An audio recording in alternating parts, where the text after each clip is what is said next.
Zapraszam na fascynujący film pod tytułem Jak wiążę kokardki. Praktycznie do każdej mojej pracy dodaję kokardkę, ale zawiązuję ją osobno, a potem przyklejam w miejsce, w którym ma się znaleźć. Nie ma znaczenia, z czego kokardka jest zrobiona, ze wstążeczki, sznurka, koronki albo rafii. Zawsze wiążę osobno, a potem doklejam.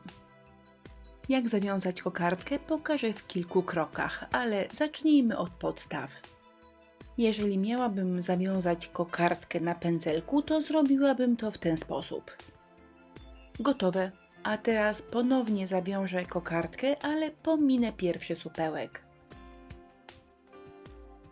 Kokardka jest zawiązana, teraz wyciągam pędzelek i prawie jesteśmy w domu.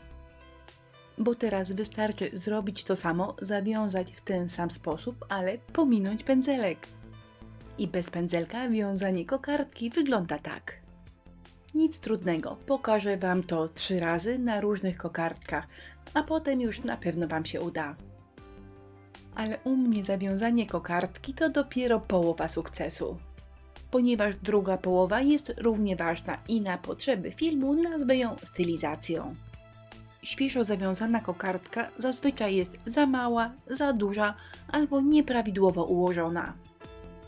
Więc po zawiązaniu zawsze poświęcam jej jeszcze chwilę, aby tak ją wymodelować, żeby mi idealnie pasowała do pracy. A gdy wielkość i ułożenie kokardki już jest ok, obcinam brzegi i dopiero wtedy przyklejam do pudełka, słoika albo do czego tam potrzebuję.